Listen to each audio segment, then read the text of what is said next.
नमस्कार दोस्तों, मेरा नाम सौरभ जियाल है और आज की इस वीडियो में हम पढ़ने वाले हैं कांग्रेस प्रणाली, चुनौतियां एवं पुनर्स्थापना। ये स्वतंत्र भारत की बुक का चैप्टर है, चैप्टर 5। और इसमें हम पढ़ेंगे कि जो कांग्रेस प्रणाली है उसके सामने क्या चुनौतियां थी और कैसे उसका पुनर्स्थापन किया गया। ठीक है, तो सबसे पहले हम पढ़ेंगे कि कांग्रेस प्रणाली होता क्या है।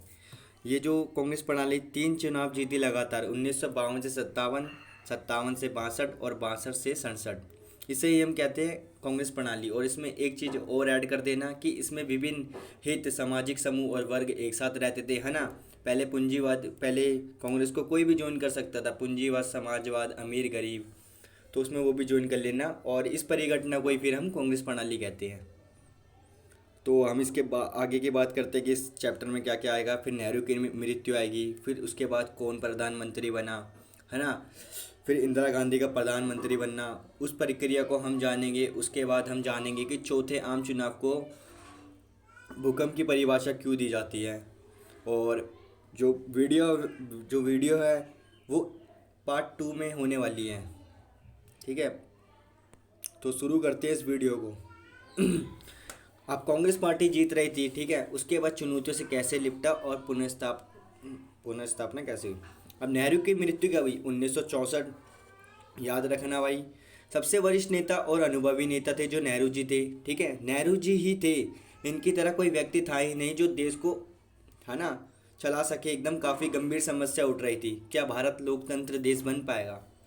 ठीक है, अब 1960 के दशक की बात कर लेते कि 1960 का दशक खतरनाक क्यों था। क्योंकि इस समय पे गरीबी थी, असमानता थी, 2 प्रधानमंत्रियों की जल्दी जल्दी मृत्यु हो गई, जैसे नेहरू जी और लाल बहादुर शास्त्री। ठीक है, और इस दशक में जो भारत था उसको पाकिस्तान और चाइना से भी युद्ध करना पड़ा, तुम्हें पता है ना। 1965 में पाकिस्तान से युद्ध हो गया था, जो हमारी सेना थी वो लाहौर तक पहुंच गई थी। और 1962 में चीन से युद्ध हुआ था, ठीक है। और अकाल और भुखमरी जैसी समस्या उठ रही थी। अब नेहरू जी के बाद आए शास्त्री, ठीक है, लाल बहादुर शास्त्री। अब नेहरू की मृत्यु के बाद कांग्रेस पार्टी के अध्यक्ष जो थे, अध्यक्ष के कामराज ने अपनी पार्टी के नेताओं और सांसदों में एक सलाह मशवरा किया। यानी एक सारे जो भी नेता वगैरह थे वो सारे बैठे एक उसमें मशवरे में, ठीक है। तो उन्होंने पाया कि जो ज़्यादातर नेता थे वो लाल बहादुर शास्त्री को प्रधानमंत्री के रूप में देखना चाहते थे। अब जो शास्त्री थे वह कांग्रेस सांसदीय दल के एक निर्विरोधी नेता थे, ठीक है। यानी कभी भी उन पर किसी चीज़ का विवाद नहीं उठा था और इस तरह वह देश के प्रधानमंत्री बने।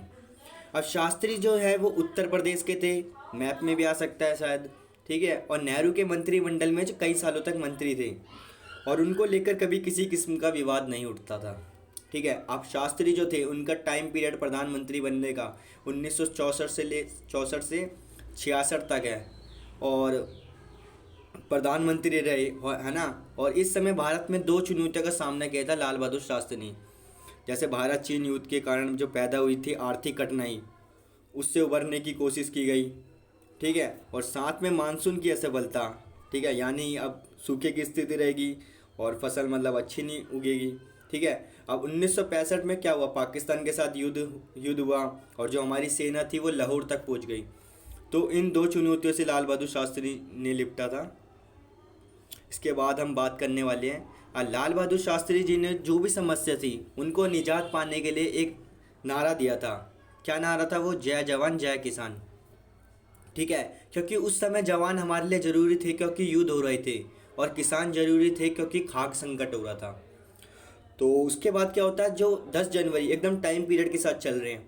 10 जनवरी 1966 में क्या हुआ, ताशकंद का समझौता करने के लिए गए थे जो हमारे लाल बहादुर शास्त्री थे और उनकी वहीं पे मृत्यु हो जाती है, ठीक है। ताशकंद में, जो उज्बेकिस्तान कहा जाता है इसे, और शुरुआती में ये सोवियत संघ का हिस्सा था जो ताशकंद था।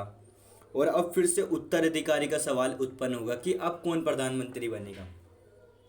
अब इसमें क्या हुआ, शास्त्री के बाद इंदिरा गांधी, तो 2 उत्तराधिकारी खड़े हुए, एक मोरारजी देसाई और एक इंदिरा गांधी। और मोरारजी देसाई की मुख्यमंत्री के पद पर रह चुके थे, ठीक है। इनके बारे में थोड़ा विवरण दे रखा है कि जो मोरारजी देसाई थे वो मुख्यमंत्री के पद पर रह चुके थे और केंद्रीय मंत्रिमंडल में मंत्री पद पर रह चुके थे, ठीक है। और वहीं इंदिरा गांधी की बात कर ले तो ये जवाहरलाल नेहरू की पुत्री थी, ठीक है। इंदिरा गांधी कांग्रेस पार्टी के अध्यक्ष पद पर रह चुकी थी, लेकिन उनके पास कुछ खास अनुभव नहीं था, है ना। तो फिर आगे देखते क्या हुआ। अब जितने भी वरिष्ठ नेता थे, ठीक है, वो इंदिरा गांधी को प्रधानमंत्री देखना चाहते थे। यानी जितने भी नेता थे वो इंदिरा गांधी को प्रधानमंत्री देखना चाहते थे। क्यों? क्योंकि वो आगे आएगा प्रश्न अभी। तो पूरी तरीके से सर्वसम्मति नहीं हो पाई, तो गुप्त मतदान का सहारा लिया, छुप कर वोट डाले गए इंदिरा गांधी को, ठीक है। और मोरारजी देसाई को 2/3 से हरा दिया और इंदिरा गांधी को वोट मिले। अब इंदिरा गांधी को वरिष्ठ नेताओं ने क्यों सपोर्ट किया भाई, है ना।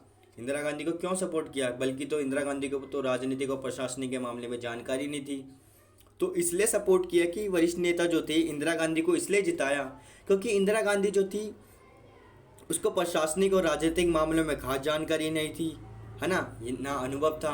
और इंदिरा गांधी दिशा निर्देश के लिए हम पर निर्भर रहेगी। यानी जो भी वरिष्ठ नेता कुछ भी काम करवाएंगे तो वो इंदिरा गांधी से करवाएंगे, और छवि किसकी खराब होगी? इंदिरा गांधी की। अगर कुछ भी मसला वगैरह हो जाता है तो इंदिरा गांधी की खराब होगी। तो इसलिए वरिष्ठ नेताओं ने इंदिरा गांधी को जिताया। लेकिन बाद में इंदिरा गांधी बाजी पलटेगी, तो प्रक्रिया से जानेंगे आगे। तो चौथे आम चुनाव की क्या क्या समस्या थी भाई? अब चौथा आम चुनाव कब हुआ हमारा? 1967 से 72 तक, है ना। तो इसमें क्या हुआ? 2 प्रधानमंत्रियों की जल्दी जल्दी मृत्यु हो गई, एक नेहरू जी और एक लाल बहादुर शास्त्री। अब नए प्रधानमंत्री को राजनीतिक के लिहाज से कम अनुभव माना जा रहा था, जो हमारी इंदिरा गांधी थी, है ना। मानसून की असफलता, व्यापक सूखा था, है ना। खेती की पैदावारी में गिरावट, फसल भी अच्छी नहीं उग रही थी। विदेशी मुद्रा भंडार में गिरावट, ठीक है। और औद्योगिक उत्पादन निर्यात में गिरावट, सब चीज़ में गिरावट ही आ रही है। चौथे आम चुनाव में भारत की स्थिति, और रुपए का अवमूल्यन हो गया था। पहले जो हमारा एक डॉलर था वो 5 रुपये का था, लेकिन अब क्या हुआ? 1 डॉलर 7 रुपये का हो गया, तो रुपए का अवमूल्यन हो गया, ठीक है। और क्या हुआ भाई चौथा में? तो ये सारी स्थिति थी, ठीक। उसके बाद हम बात करते हैं गैर कांग्रेसवाद क्या है, ठीक है। गैर कांग्रेसवाद ने सोचा जो हमारे वोट हैं वे बटे हुए हैं, ठीक है। हम अलग अलग चुनाव लड़ते हैं और इस कारण जो कांग्रेस है वो सत्ता में है ही, हमें एकजुट हो जाना चाहिए, इन्होंने कहा।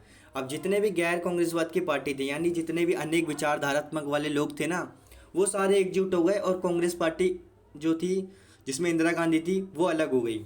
इन्होंने सोचा हम सारे एकजुट हो जाएंगे और इंदिरा गांधी को हरा देंगे, ठीक है। और इसे ही राम मनोहर लोहिया ने गैर कांग्रेसवाद का नाम दिया।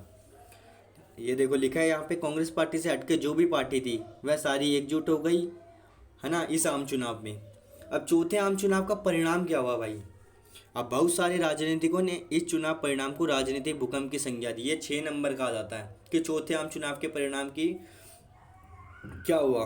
चौथे आम चुनाव का परिणाम, तो कांग्रेस को जैसे तैसे लोकसभा में सीट तो मिली, लेकिन उसको प्राप्त मतों में प्रतिशत तथा सीटों की संख्या में भारी गिरावट आई थी, है ना। जैसे 300 मिलते थे ना, तो अब 150 ही रह गए थे।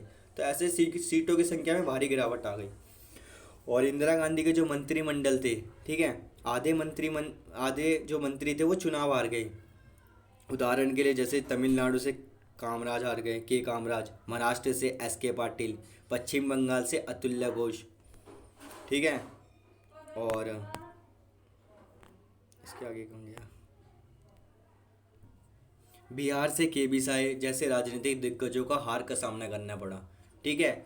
और राज्य चुनाव की बात करें तो जो कांग्रेस थी वो 7 राज्यों में बहुमत नहीं जीत पाई, ठीक है। और 2 अन्य राज्यों में दल बदल के कारण यह पार्टी सरकार नहीं बना पाई। और जिन 9 राज्यों में कांग्रेस के हाथ से सत्ता निकल गई वह 9 राज्य ये हैं: पंजाब, हरियाणा, उत्तर प्रदेश, मध्य प्रदेश, बिहार, पश्चिम बंगाल, उड़ीसा। मद्रास में सरकार नहीं बना सकी, ठीक है। मद्रास प्रांत अभी से तमिलनाडु कहा जाता है, और कशंगम पूर्ण बहुमत के साथ सत्ता में आई थी यहाँ पे, ठीक है। मद्रास को हिंदी विरोधी आंदोलन का नीति करके आई थी और इन्हें जीत मिली थी यहाँ पे, इसलिए कांग्रेस पार्टी यहाँ पे सरकार नहीं बना सकी। और कहा जाता था कि दिल्ली से लेके हावड़ा जाने वाली ट्रेन में अगर आप बैठोगे ना, तो कोई भी राज्य ऐसा नहीं आएगा जहाँ पे कांग्रेस पार्टी जीती हूँ, ठीक है। और कांग्रेस के लिए यह काल जो था वो बहुत खतरनाक काल था।